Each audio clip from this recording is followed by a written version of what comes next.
So my name, as I mentioned earlier, is Daniel Jenkins. I'm a commercial director here at Wagada Digital. Don't hesitate to scan that QR code. If we're not already connected on LinkedIn, I'd love to get connected. And indeed, if you have any questions that you'd like to take onto another platform or discuss anything surrounding HubSpot, reporting, or indeed sales and marketing in general, I love to have those conversations. So don't hesitate to reach out and get connected with me on LinkedIn. But you'll be pleased to know it's not all about me. I'm part of a growing team across London, St Albans and Cheltenham. We're an award-winning digital agency here at Wagada Digital. We offer HubSpot solutions, digital marketing services, website development and employer branding. We've got a full team of specialists with expert in-depth knowledge across the three regions. We work with brands regionally, nationally, and internationally, and we've amassed a wealth of knowledge and expertise across a wide range of industries. So, yeah, we're excited to share some insight into HubSpot reporting with you. And just finally, before I hand you over to Bex, if you are a HubSpot user, if your business is using HubSpot, scan that QR code. You can register for our spot check offer, whereby we will literally get in there, have a little look at what you're doing, give you a bit of a checklist and some guidance on how to get the most out of your current HubSpot subscription. And that is completely free of charge, and it's a no pressure. It's our offer to you as HubSpot Platinum partners. So don't hesitate to make the most of that. If you've got any questions on Spot Check as well, you can drop me a message. For those just joining, the session will be recorded. You will get a full recording of the session. You haven't missed anything yet. You've come just at the right time. And I'm now going to hand you over to Rebecca Hyde. Over to you, Bex. Thanks, Dan. Hello, everyone. Thank you for joining this morning. As Dan said, I'm Rebecca Hyde, but I'm actually Bex, to anybody on this call that's already met me before. I'm Digital Transformation Manager here at Wagada. I've been with the company now for about 4 years, and I work with our HubSpot team of specialists to help our clients onboard HubSpot and also then optimize the portal as they move through their growth journey. Reporting is something we get asked about all the time by our clients. A lot of the time it's kind of, what reports can I get out of HubSpot? And the answer to that really is anything you've got data on in HubSpot, you can get reporting out. So that's not just within the portal, it's also going to be with integrations, so integrations with things like Google Search Console, Google Analytics, and your social platforms. So there's a lot to cover today. HubSpot reporting is really vast, so I'm going to get through as much as I can in the next 20 minutes or so to enable you to start improving your reports next year. We're going to give you an idea of what's available in the system and how you can leverage those. So what we'll cover in this session is we'll start off with some best practice tips. We're going to help you to understand how you can help your teams to engage more with your reporting. We're going to have a look at some out-of-the-box reporting, so what can be done without too many customizations. That's really going to speed things up for you. We'll have a look at how and when you might want to customize reports with some deeper details. We'll take a very quick look at HubSpot AI. Anybody that came to our webinar a couple of weeks ago will know about Breeze, which is now part of HubSpot. So we'll have a look at how that can help with reporting as well. And then we'll move into some takeaways before we get to questions at the end. As Dan said, if you do have questions as you go through, pop them in the chat and I'm sure he will interrupt me at an opportune moment. So let's look first at best practices when you're setting up your reports. Reporting can take a lot of time and resource to get right. So the most important thing to remember is that you want to make your reports meaningful to the people that are going to be using them. And we always recommend that you create your reports for the end user. So whether you want to give insight to management about overall business goals and achievements, whether you want to analyze team performance or marketing performance, think about those things before you even start to look at reports and dashboards. And then decide on some naming conventions for your company. We see a lot of portals where we've got things like Bob's report and Steve's report, and nobody knows what Bob and Steve are reporting on because there's nothing in there to show us. So when you're thinking about your naming conventions, think about naming your dashboard something like who's it for and what's it show. Keep it nice and simple. For the same reason, descriptions are really important in both your reports and your dashboards. AI can help you create those, but they really help when you're setting up reports to share or reports for others to help them understand what's in the report and what insights they are likely to be able to glean from them. And think about who needs to see your reports as well. Not everybody in the whole business needs to see every single report, and they certainly don't need to edit them. So do use the dashboard permission settings to decide who can see which reports and who can edit them going forward. You don't want, your marketing team messing up your sales reports and things like that. And then finally, there is a great feature within dashboards and reports where you can share the reports with others, so individuals or teams. And you can do that on a one-off basis, or you can do it regularly. Sending regular reports out to your team members really helps engagement. They don't necessarily have time to go in and look at them on a regular basis.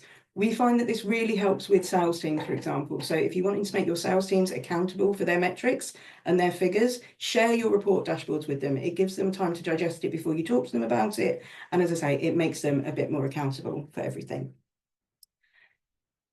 Great. So let's have a look now at how we can actually start getting some insights out of HubSpot using the report. And as I said, we don't want to overcomplicate your reporting. A lot of the time, there's going to be an out-of-the-box option that you can at least use as a jumping-off point, especially if you're working in a specific team. So if you're working in sales, marketing, or service, and you're only trying to report on those aspects rather than looking at a more detailed overview.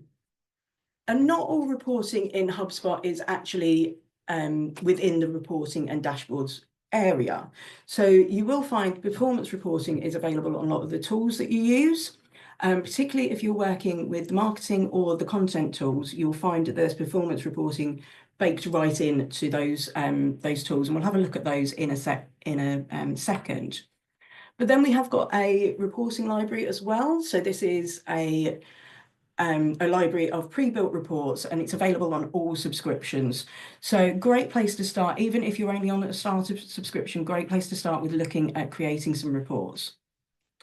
Then we've got the analytics suites. Analytics suites are available on Pro and Enterprise subscriptions, and they provide a bit more detailed information and deeper reports based on teams and topics. And then finally, when you do go to set up your dashboards, you don't need to start those from scratch either.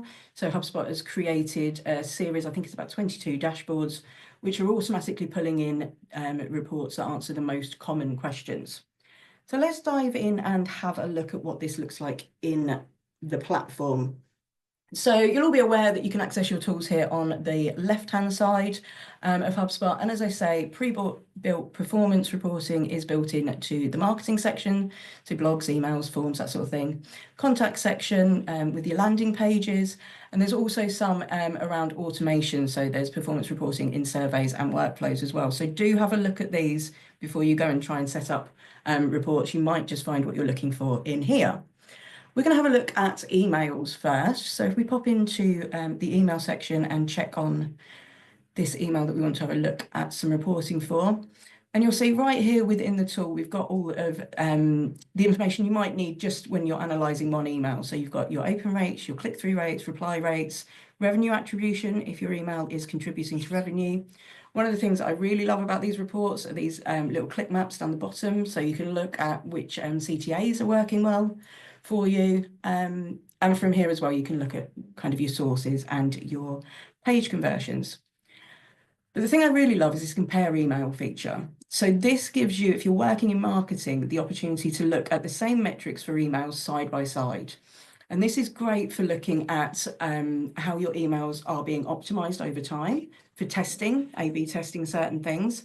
And you can see here that you get all the same metrics for every email. And you can just keep adding to this. If you want to look at a whole series of emails, you can do. So do go in and have a look at those email ones. The next place I want to look at performance reporting is in the forms. And the reason I want to look at this is because obviously analysing form performance is important, but there is a way that you can use this to optimise your forms and hopefully drive some more conversions as well. So when you come into the form performance report, you'll see you've got this standard information again. So you can see your views, your conversion rates, when people submitted, the contact type of them, pages they came through on, source, all of that sort of thing. But you also have this Analyze tab here at the top, and the Analyze tab is available on a number of tools, including social media. But for forms, where this works really well, I think, is you can analyze which fields are actually getting filled in. So this means that if you're not getting the data that you need in your system, you can use this form to identify where you need to put mandatory fields in. And if you're finding that you've got loads of fields that nobody's ever filling in, you might want to consider taking them out of your form. Shorter forms are going to make it easier for people to fill in, and it's going to make them easier to convert. So that's performance reporting.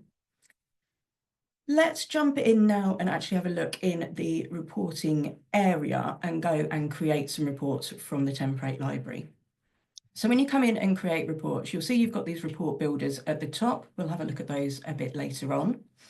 But underneath there, you'll see you are presented with this massive list, long list of reports from templates that you can use. And they're picking up on all sorts of things like marketing, deals, contacts, lots and lots of stuff here. So I think there's about 270 at the minute of these reports. So you're not going to want to scroll all the way through to find what you're looking for. So you can just come up here and filter, and you can filter on your data sources. So whether that's, you want to look at marketing reports, you want to look at automation reports, and you can sort by your visualization, what type of report do you want to see. So for this demonstration, I'm going to want to have a look at deals and revenue, I think. And I'm going to want to look at it in a vertical bar. You will notice as we go through this, I love a vertical bar graph. You can use lots of different data visualizations in here. Just depends on how you want to visualize it and what's going to be best for your user. So what this has done is brought in all of the pre-canned reports for deals and revenue. And I've just picked here the average time to convert. So what this has done is brought me out a report that's showing me how my contacts came into the system, so which channel they used, whether it was organic or social, etc. And then how long it took the deals to close from them. And this is really good for showing where you should be putting more of your marketing efforts. As you can see here, like social media does take longer to convert. That does make sense, it's at the top of the funnel.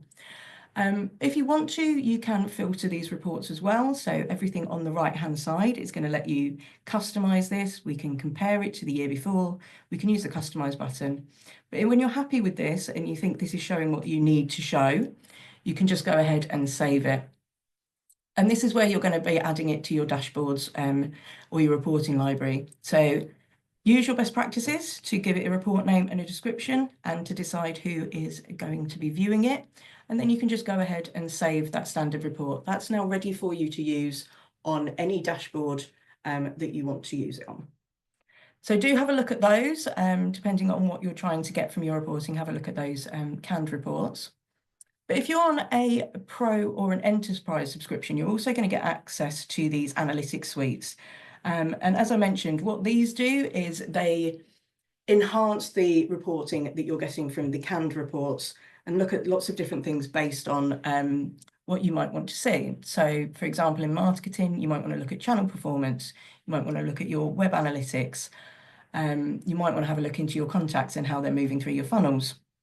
For sales, we've got them grouped into how you would use them. Again, so with your teams, you might want to talk to your teams and coach them, maybe about their meeting outcomes. If you're looking at deals and pipelines and forecasts, you can got a range of reports in there for that as well. And then on the service side, you can look at your surveys, your chat times, all of that sort of thing. So lots of different things in the analytics that aren't available in the standard canned reports. We're going to have a look at deal push reports, which is a forecasting report here. And deal push reports are really helpful if you're a sales manager and you're trying to forecast into next year and you're trying to understand why your forecasting might be a little bit off. So what this shows is that all of the deals that have been closed throughout the year and who's pushed those deals forward. So the close date was originally the 1st of January and they've pushed it to another date. You can look at this to see how far they've been pushed. And add filters as you want to. But this is really great for understanding your forecasting and understanding those reps that are pushing their close dates continuously, because you'd want to then have a chat with them about their forecasting and actually their performance maybe. Again, you can save that to any of your dashboards. And then finally, in this section, we're just going to have a look at the dashboard templates. So if we come into dashboards here and we go up to create dashboard, You can start one from scratch, start adding in any of those reports you've already configured. But what this gives you is a set of templated dashboards that have already got those pre-can reports in them based on what the dashboard is trying to tell you. So you could have a look at account-based marketing. You could have a look at your emails. There's various marketing reports. There's some great sales reports. The sales manager and the sales rep reports are really good in here. If you're working on the service team, you could have a service dashboard, website analytics, all of that kind of stuff. So just to show you one of these, I'm going to pop in to one of the marketing dashboards, and this is an overarching dashboard. Great thing about these is it tells you who's going to find it useful. So thinking about who you're creating this for. And then it's also going to give you the list of reports that it's going to pull in. You can edit those as you want to. Again, use your naming conventions here and choose who's going to see it.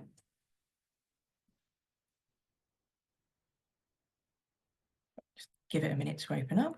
And there you can see what it's done is populated all of the standard reports that marketers and marketing managers might want to see around website metrics, landing page metrics, blog posts. It goes down and shows you email click rates and things like that as well. So as I say, you can add more reports to this. We tend to say 10 to 15 reports on any dashboard is probably enough. But you can filter any of these reports, customize any of the reports individually, or use these dashboard filters at the top to edit the dashboard as well.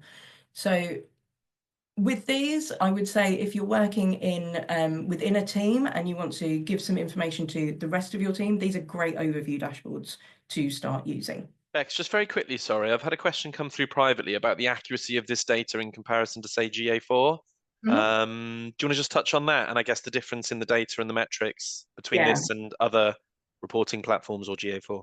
Yeah, absolutely. So whatever reporting metric you'll use, you will always see very slight differences. The beauty of HubSpot over GA4 for some of this stuff is that anything that's built in HubSpot, you're not going through the cookie problem quite as much because you're not coming out into analytics. One thing that we do recommend sometimes, and depending on the complexity of your reports, is actually combining GA4 and HubSpot reports together. So within the dashboards, you can actually embed GA and Looker Studio reports as well. So you can look at the two together and see how they compare and contrast. We have found that accuracy in HubSpot reports, particularly for things like forms, tends to be better. And it's because the data is all stored in one place. So does that answer the question? Hope that helps. Good, thumbs up, love that. And great place to stop me as well, because the videos go on. Okay, so that was a very quick whirlwind tour of canned reports, but there are going to be times that you're going to want to customize your reports and look at different things. Custom reports are great at an operational level. They're great for managers. They give more insight and data across your teams and functions. And alongside objects, they also allow you to report on activities and engagements in a more detailed way. So when would you use custom reports? As I say, it's when you want to get more data across objects and activities. They're also really good to understand where your contacts, deals, and revenue are coming from, so attribution reporting, and to gain more insight into your user journeys. So this really helps you to highlight where your marketing and sales strategies or processes might need adjusting, or where they're working well.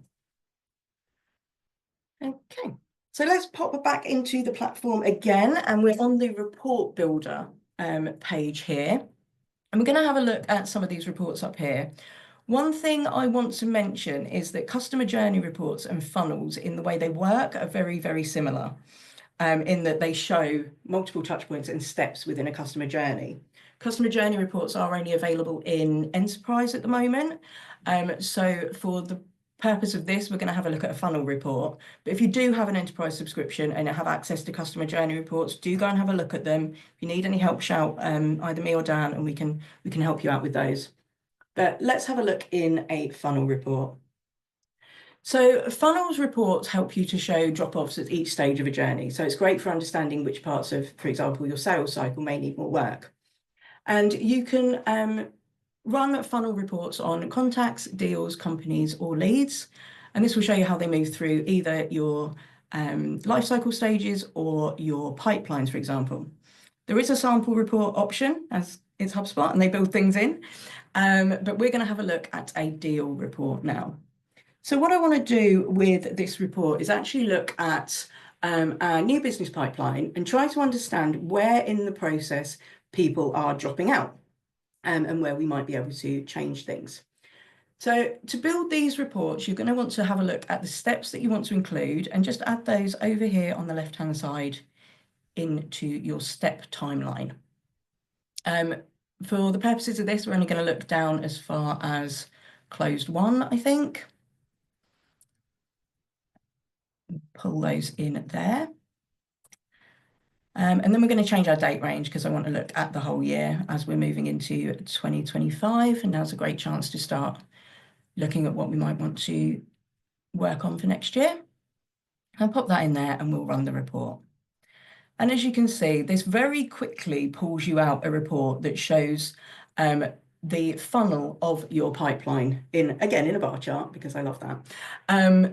But what this is showing is where people are dropping off at different stages and where they're not progressing through to the next stage. Doesn't necessarily mean that they've completely left the pipeline, but it does mean that they're not going through it in a linear way.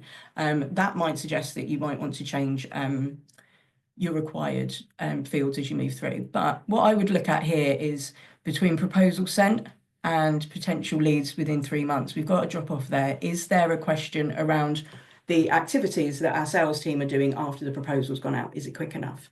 That's kind of insight that you can get from these kinds of things. You've got some more data down there at the bottom as well. And as with any of the reports, we can go in and save that to dashboards and to our reporting libraries. So have a look at these. There's various options that you can do with funnel reporting, just depending on what you want to see. Then if we go back and have a look at a custom report builder, we did find that a couple of years ago, everyone was building everything in custom report builders. That's not necessary anymore. But what it does do is bring together your multiple object types, and it lets you create your own data sources as well. You can use a data set that you want to, but I'm going to show you how you can create your own data sources and link them together to create reports. So when you come into this page, it's going to give you a list of all the data sources that you can choose from. It's going to depend on your subscription level, what you can do here, but you can link data sources from various objects within this report. What I want to do today is actually set up a report that gives me an idea of how long my tickets take to close. So I'm going to look at tickets as my main data source, and then I want to see the average time of close by users. So I'm going to use users as well to join those together. Then what I'm going to do is just click through here at the top and let it come in and start my report.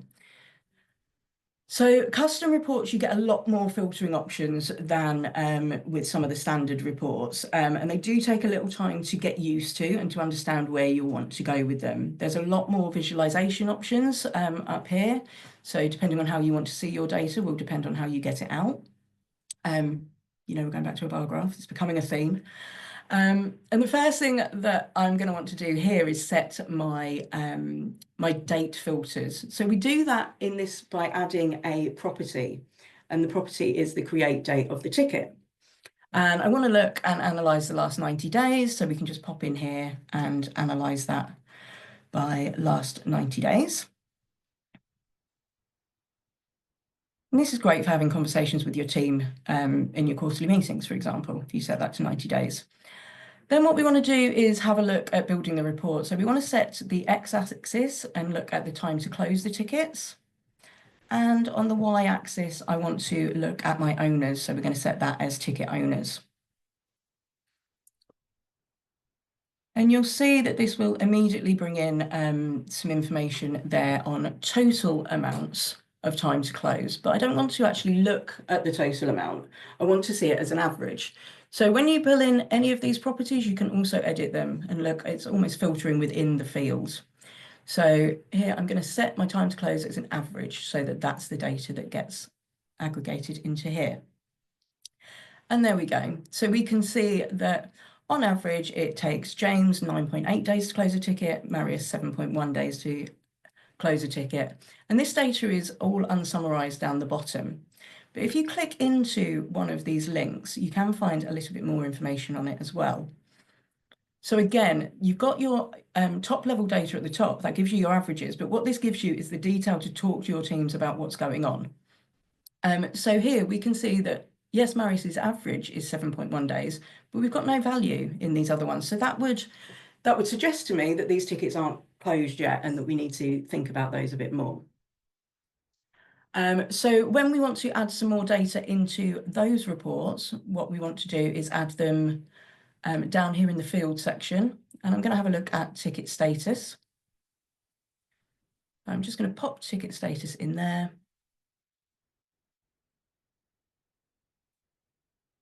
You can add any others that you want to add in here as well. So maybe you want to have a look at if the client's confirmed it's resolved, something like that. But click back in to this report again, and then we've got that data that we need. So we can see that these tickets are still outstanding. And you can save these reports or you can export them so that you can have these conversations with your team or save them to your dashboards. And then finally, on custom reporting, I want to have a look at attribution reports. So attribution reporting gives you insight into how your company is generating contacts, deals, and revenue. When we come in to the attribution reports, we can, of course, start with a sample report again, or we can pick one of these depending on what we want to look at. So whether it's contact creation, deal creation, or revenue creation. I'm going to have a look at some content creation today, and what I want to do is have a look and see where my contacts are coming from within the system. So I want to have a look at my source details and my assets for my marketing. So when you come in, you've got all of your filter options again on your left-hand side. Let's change that to something we want to see. And you're going to want to look at your attribution model here as well. So as many of you know, attribution models can differ, and the way that you look at them is entirely up to you and your business models. But basically what they do is they assign credit to different interactions across the journey, depending on the model that you choose. For this particular one, I'm going to want to look at first interaction because I want to know how these contacts first engaged with us. So if I just come out of here and change that on my left-hand side as well. And you can see here we've got first interaction by every single asset type down the side. What I want to do now is have a look not just at the last 60 days. I want to look at the last year, but I'm going to change my my axis here as well. So I want to look, as I said, at the interaction source, where these interactions are coming from, and then we'll add the asset type back in so that we can see that.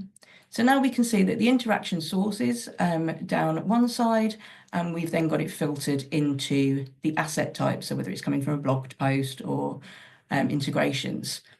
Just going to change my date in there.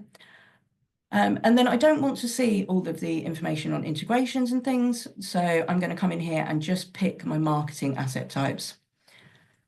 You can change other filters in this report as well if you want to see more, but I think this gives me a really good idea of where my traffic is coming from and what assets that's working best with. It's a really good way of seeing where my contacts are coming from, and again, where I can spend more of my marketing time and resource. Very quickly, I'm going to move on to HubSpot AI because I'm conscious of time. AI has been built into HubSpot for a while now. We've already seen how it can help with creating reporting descriptions. But the introduction of Breeze AI has really upped the game here. The report builder has been in beta for a while, and it can be a little bit clunky, but it's really good for helping you spin up really quick reports. And then Copilot is a relatively new feature, which is basically a chatbot within HubSpot, which is really helpful if you want to just get a quick answer for your boss or for a member of the team without spinning up a report at all. So very quickly here, this demonstration is going to be about 2 minutes long. So if we click into the AI report generator here, there's a couple of ways that we can generate reports using this. We can either input the prompt or we can use one of the prompts that it brings up for us. I'm going to have a look at a report of companies summarized by industry. I want to know how many companies in my database have actually got an industry assigned to them. And you'll see this spins up the report very quickly for you. It is still in beta, so it's asking you for feedback, and I would suggest that you really scrutinize these reports. You can edit anything in here as well, though. So again, good jumping off and start date. It's going to give you a count of companies, which you can click into and see more details on them. Again, you can change your visualizations if you want to. These reports can be customized in exactly the same way as any other report. So you can use the customize button right up here at the top. And like with any other report, you can save them down into your dashboards or into your reporting libraries. So do have a look at these. As I say, they are still a little bit clunky in my opinion, but they might be worth just getting you a starting point. The one thing that I love is Copilot though. Copilot lives up here in your navigation area, and it will just open out as a chat window for you. And you are going to need to type your prompts into this one. But say you're a marketing manager and somebody has said to you, right, how many MQLs have we got this year? So I'd type that in as my prompt, and I'd literally ask Copilot how many contacts have become MQLs in 2024. It's going to take a minute. One of the beauties of AI, isn't it, is it has to go and learn and it has to go and find things. So it's going to take a minute, but it is going to give me that information back in a really digestible format. So I immediately know that 3,200 contacts have become MQLs this year. It's giving me some graph information down there if I want it. But what I want to do is dig a little bit further into this. So how many of those MQLs have actually become customers? That's what the business cares about, right? So we're going to pop that into there as well. It does learn from the rest of your chat, so you don't need to type in the whole prompt again. And again, give it a little minute to work that out and find that data. You'll see on there is an edit in report builder tab. So just like any of your other reports, if that's not giving you quite what you want, or you're getting a line graph instead of a bar graph, pop into there and change it, and that'll give you what you need. And then there you go, it's popped out that information as well. So it's telling us that 284, my eyes are terrible, 284 contacts have actually become customers after becoming MQL. That's really valuable information for understanding how your customers are being generated through your marketing efforts. So again, have a play with Copilot. I really, really enjoy that.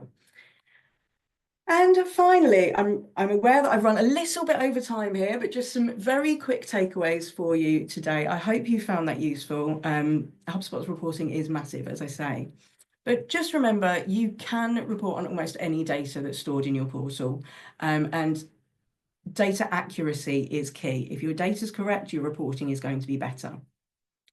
Remember that you can report on anything that's also connected to your portal as well. So bring everything together by connecting your social media accounts, your Google Search Console, your Google Analytics, things like that.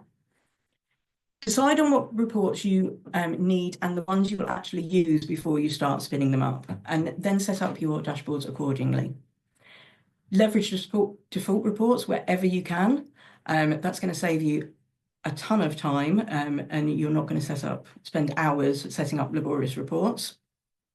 Use custom reports when you need to bring together multiple data sets and provide a more complete picture, particularly in management and operations. And remember, you don't always need to create full reports and dashboards. Leverage Copilot where you can, and use the individual tools reports for really quick answers and to compare and optimize your processes and what you're doing. And I'm going to take a breather now. I hope everyone found that useful, and I hope you've got some good insights there. Just want to do a quick shout out before I pass back to Dan to Ellie, who's our social media manager. She's going to be doing our last webinar of the year this Thursday. So talking about social media success in 2025. You can get your tickets for that on Eventbrite still, I believe. Well, actually, as of this morning, it's actually now showing us sold out. So I think we've got a very, very large number booked onto that as a particular popular one. But what I'm going to do is talk to the team, look if we can extend that, and then send some details in the follow-up email. So we'll drop you a note because I'm sure we can make it work, but it is sold out at the moment, which means we've got an awful lot booked on. Yeah. It's exciting. It's Okay. exciting. Sorry Yeah. about that. Keep an eye out in case Dan decides to extend that. And we have got a packed schedule of webinars next year as well. So I know there's a number of HubSpot webinars coming up, but also the rest of our team will be talking, as they always do, on things like SEO, paid social, digital PR. So keep an eye on your inboxes and our socials for those. Thank you again, everyone. I am going to pass back to Dan now for any questions. Brilliant. Thank you so much, Bex. Yeah, there was that question that came through privately earlier, so good to be able to tick that one off the list. Does anybody have any final questions whilst Bex is in the room? Otherwise, more than happy to carry them on offline. It's hard, isn't it? Sometimes you don't want to speak up. Drum Yeah. roll. I am more than happy to connect with anybody and talk about HubSpot reporting for Fab. hours if you want to. So Brilliant. Well, Bex, thank you so much for that brilliant little whistle stop tour. I think Breeze and AI in particular, that's what really gets me excited. And it's my phrase of the month at the moment is all about turning unstructured data into structured information. And I think that's what you showcased that we're able to do within HubSpot. So listen, folks, hope you find the session beneficial. We'll get some follow-up sent over. You'll get a full copy of the recording. You get a full copy of the deck. We'll get details out if we're able to extend the tickets for Thursday as well. So you can come and join our social media experts as we dig deep in those areas of things. But in the meantime, have a fantastic day and a great rest of the week, and good luck on your HubSpot journey. Thanks again to you, Bex. Much thank appreciated. you. Bye-bye. Cheers, folks. Bye bye.